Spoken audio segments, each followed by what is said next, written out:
Yuhenba mamik tu lau thok tu na. Adudi kaya nege. Ai isangam didi nangon kana haiba. Abe mana. Ngarang da na tro. Obaga phaiga tawdana lakana khido.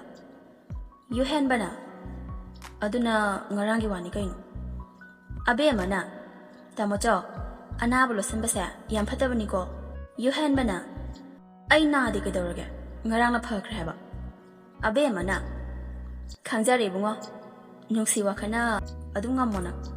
Yuhenba na. Is angang na yam haiba sabrabu chaichani. Abe mana. La oyari salase. Nanga ngang ngampote.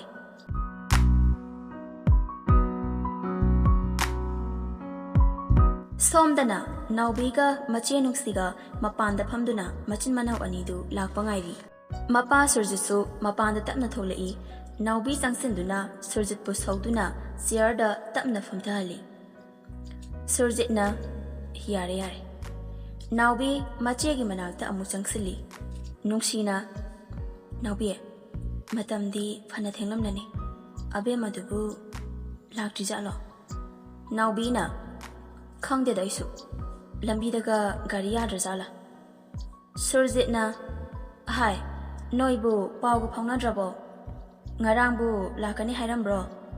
Nungsina nongmata suleptabanina adudi hanghautreba. Surjitna phare. Ngasi lakdragana hayengana laksarazani. Naubi momon noklaga. Hanadi tamo yuhenbaga abe magasa. Yam hainaramdabaneba. Hawjikti moiga wari sana hawdradine. Numituma lefam chafamga khangdo mandingo.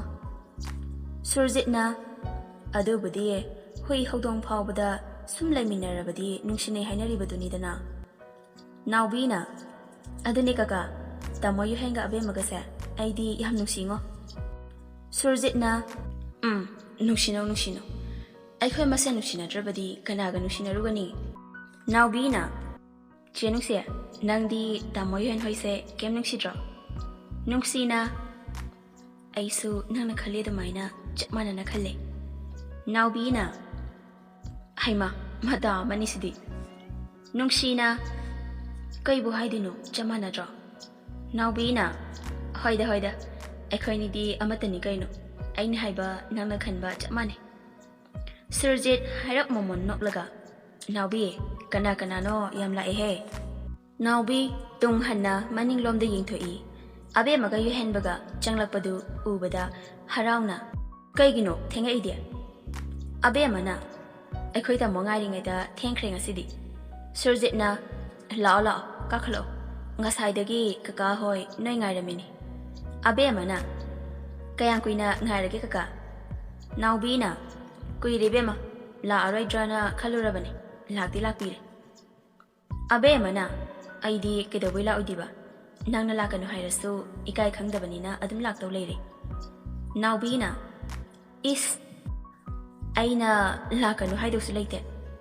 Abe mana adunabu aisu adum laisine. Surjitna yare. Noi anigi ngangnaba hawkradi loisini khangdabado tawranu. Matamse thenglabani. Jagoidum hawnaba tawro. Nungsina abema jagoi hoba yarabo. Abema na yare che horase. Nungsina naubi ngasidi nangsu yawni haidai. Naubi momon noklaga. Asi hainaraga ahumdu sumang machaduda kumthaduna jagoi saba hokre. Mapa surjisu ngahak yenglamlaga ware haiduna pothaba changkre. Yuhenba mangon masiduda phamduna Maithong momon nokna oi thangba makhutuna khadangdu metlaga nungshigi jagoibu thawai tani yengjari. Asamna jagoi loireduna anidu chetnana batholai. Abe maga nungsigasu thongan phawba thindorai. Naubina abema chaloko dude. Abe mana nungsi chalage ko. Hayangana amulake. Nungsi hairap momon nokna. Yuhenbana Naubi chalukige. Asi hairaga yuhenba nungsida munna yengi. Karigumba kharadi hainingi adubu makha taba ngamdre. Matautuda naubina noksinduna. Tamo yuhen aingonda lamana matoliko. Yuhenbana ha kailomana haise Naubina Kaino matang chaba numit kaurba Yuhenba ikairap tawna haifen noklaga O kawi he Naubina Ado thuna matang chahaloko yam khangningeba Yuhenbana kuiroi Ado chaloge ko Asi hairaga Yuhenba tapna gari da kakhatli Thangnaba mikupta haipe onthoktuna nungsida mityeng thamjari Awabagi maithong lotuna harau momon nokna leijahawi nungsi Yuhengi maikeibu yengjatuna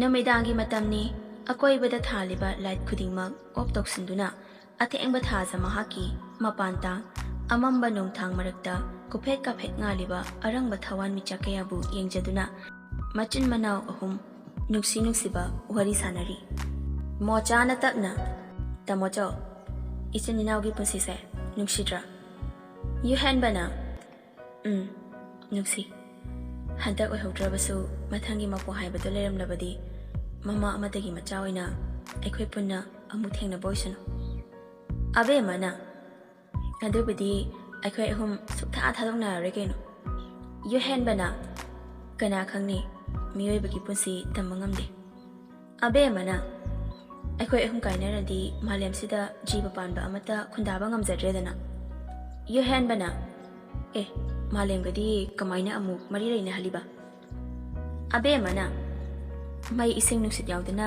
kana hingba ngamdoino Yuhenbana O nang haisinadi mai ising nungsit ka aikhoi ahumga jangtamna bewani ne abe mana chumbu chumdro tamo chongna mai sabu ko khaliba isingna tamocha aduga amuke hena magun habliba liri sitba nusitna aigi saklon Yuhenbana is yam hairina ngangse mocha atia da tholiba thaja mahako yengduna tamocho numit khudingi aikhoina thaja mahaku yengjaba wari kya sanajaba se thaja mana khangam uramgadra Yuhenba momonok laga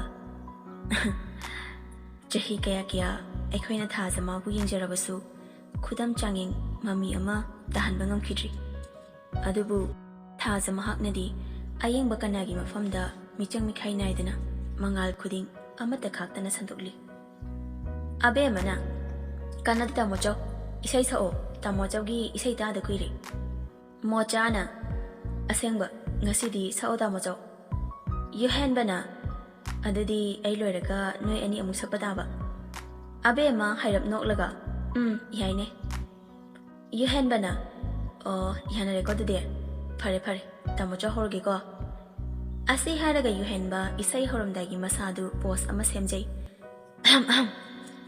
Horage Mapok khudingda Ichil inaw kainaroi Yekna tingkhang marakda Thawai thare thangamsi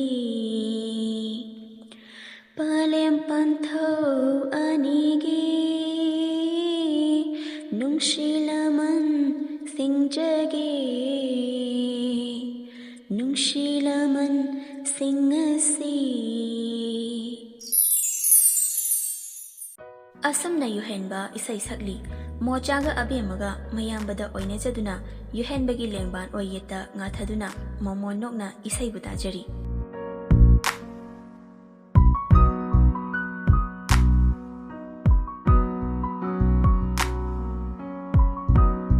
Nongthelgi matamni Yuhenba abemabu thinjilamlaga phone wari sana asum nungsi hagi thonga lomduda tamna tholei itha thajadana kadomdagino khangde nawi songa sidi thonga lomda mathanta changlakli Yuhenba mapa chare khanna call du thamkhraga nawi bungairi nawbina kem koirege tamo Yuhenbana laktangaida nangbu kai chalubano nawbina Thaba ma chalubane abe madi changkhraba Yuhenbana changkhrabane aisu phone ama lakpa adugi swaida sum tholambane Nawbina Oh, yuhenbana.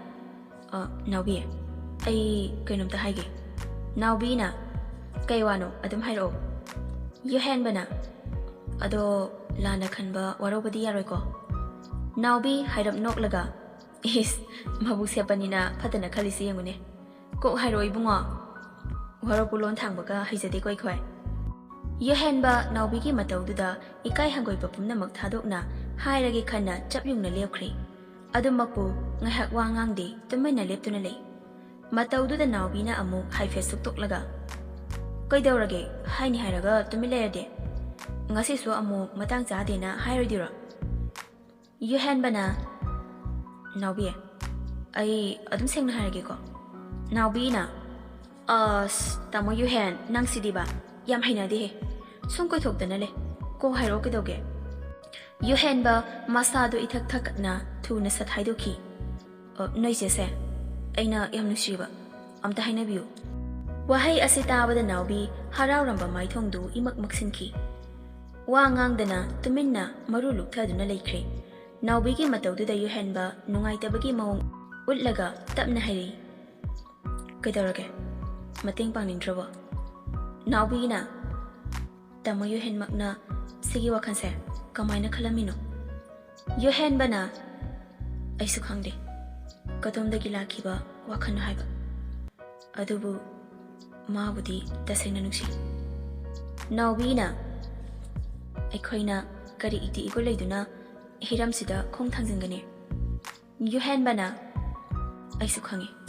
Aikhoi hauji angang oiri matik chadri haiba. Adubu nuksibada matang matam khaide.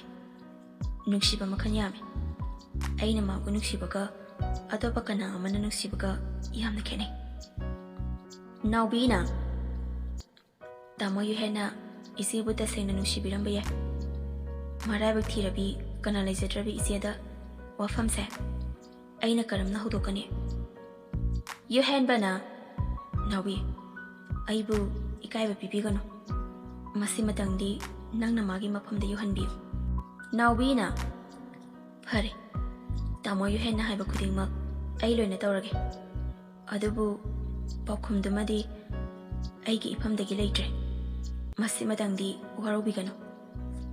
Yuhenba na madumadi aigi laiba oijarage. Aigi ningjaba apambase masi matangdi mapamda khanghanbiu. Asumna yuhenba na harakpa khudingmak naubi mache nuksida amata sithadana tamli.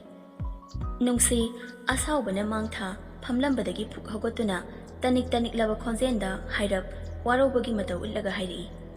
Naubi aisibu kanano nakhoi meya marakta leiri haibatani. Aibu ahingba miro. Naubi na chenungsi kaino haidubo. Nungsi mapi haipet ihaurakna nungsi riyengo. Pikliba chahi tarata ngairiba masung maman pamaya marakta tinduna chen chungduna sanajagadaba mahakna laibak thiraba ipa ijagi matause yengba ngamdaduna nongmagi puksak tananaba gamla saribase. Naubi na chenungsi ai soikre siguma wase amuk hana pusilaklaroi. Nungsi na naubi soide noi kanasu soide. Mimana dana leiruba aikhoigi asoibane. Phare matamse thengkre nangsu hannaba tawro. Naubi na hoi ai halage chenungsi ado kemta khanjangano ko. Asomna anidu wa makha tanadri.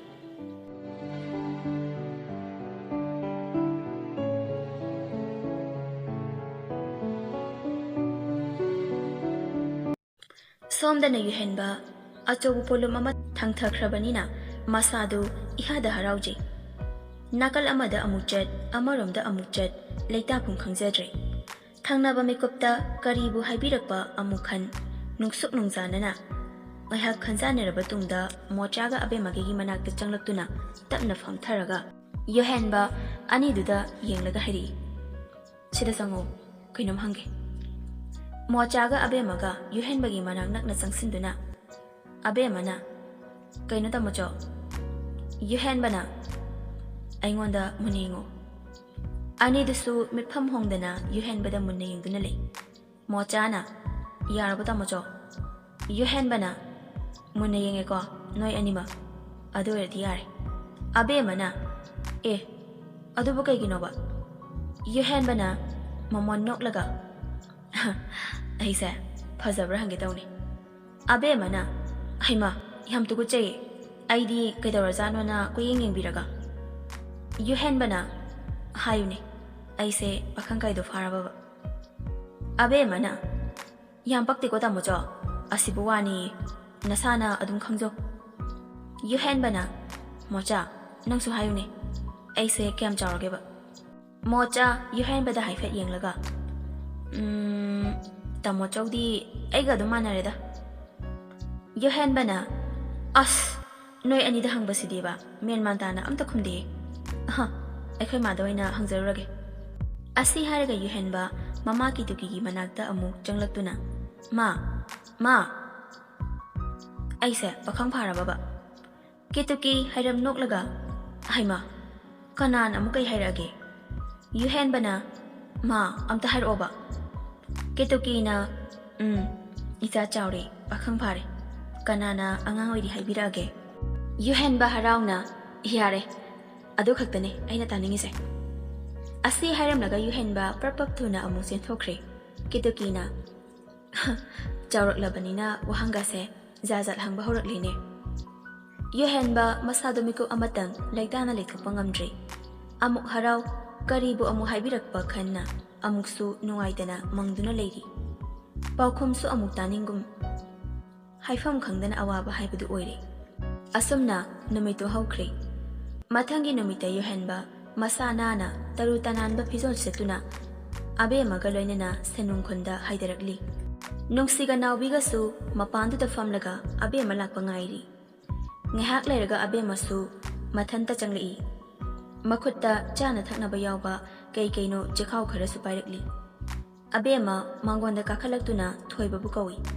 Naubina, Iskulzat Kibane. Abemana, As Kaurihe, Se, Mahoren Halaga, Jana Vatamzilla. Naubina, Gaigino, Aswam Leresiba. Abemana, Yam de Gaishu, Sikak the Sibu. Naubina, No Padosu, Kemta Pudana, Prida Lakba, Yadra. Equina Buddha Uhabisimangareba. Abemana, Yare, Ihe, ID Ikakauri. Equita Monana, Tolo on Hiobani. Atongan the Lihobani. Wahi Asita the Naubi, Mazianumsi the Sat on Sinduna Yingi.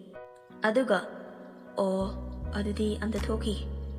Asti Hadaga Naubi, Tongalum the Tokri, Naubi Tolaba Ubada Yuhenba, Hypen Momonokji.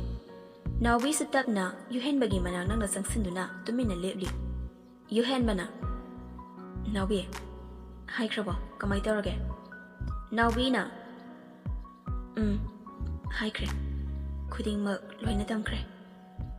Yuhenbana. Bokumdi, Pangdrenatra. Naubi Tabna. Lyrabi, Marabak Tirabi, Kanalizatrabi Egi Chibu. Wafam Sikidamakta, Wan Babamde. Yuhenbana. Maduna, Agi Abamba, Bokumoyatra. Naubina. Tamo Yuhen. Ekwe Husi, Mapung Padri, Angangwiri. Hayang Matamamada, Pendaba, Ningamdaba Kaya Malakani. Matam Duda, Aigi Ichena, Awapam the Tabada. Ayeng Bangamlo. Ay Ichipunungsi. Yuhenbana. Nangna, Nangi Ichenungsi Bago. Ay Sumabunungsi. Magi Awanungai Kayada. Ay Susaruk Yaningi. Naubina. Miyuebagi Puksiandi, Manung Mapanaibani. Kudi Amada, Adamakon Kibiye. Yuhenbana. Ngasidi ay Kangle. Ay Bunushibiba. Ay Buthazabiba, Kanaslate have. Naubina. Tamo Yuhenba. Taza de Heavenati. Ngahaki Apamba Wakana, Punsibu Mahangi Khinghanbirambasu. Marabak Tirabi, Mimana Drabi Izibu, Mapanto Handuna, ꯃꯤꯌꯥꯝꯒꯤ ꯉꯥꯡꯅꯐꯝ ꯑꯣꯏꯍꯟꯕ ꯑꯩ ꯄꯥꯝꯗꯦ ꯌꯨꯍꯦꯟꯕ ꯅꯨꯡꯉꯥꯏꯇꯅ ꯇꯞꯅ ꯐꯔꯦ ꯃꯥꯅ ꯈꯪꯕꯤꯗ꯭ꯔꯒ ꯑꯩꯒꯤ ꯅꯨꯡꯁꯤꯕꯁꯦ ꯑꯁꯨꯝ ꯋꯥꯅ ꯂꯦꯟꯖꯈ꯭ꯔꯁꯅꯨ ꯉꯁꯤꯗꯤ ꯑꯩ ꯄꯨꯟꯁꯤꯒꯤ ꯑꯍꯥꯟꯕ ꯑꯣꯏꯅ ꯏꯀꯥꯏꯕ ꯅꯪꯂꯦ ꯑꯩ ꯇꯁꯦꯡꯅ ꯏꯀꯥꯏꯔꯦ ꯅꯥꯎꯕꯤ ꯑꯃꯨꯛ ꯍꯟꯅ ꯃꯐꯝꯁꯤꯗ ꯈꯣꯡ ꯊꯥꯡꯖꯤꯜꯂꯛꯄ ꯉꯝꯒꯅꯤ ꯊꯥꯖꯗꯦ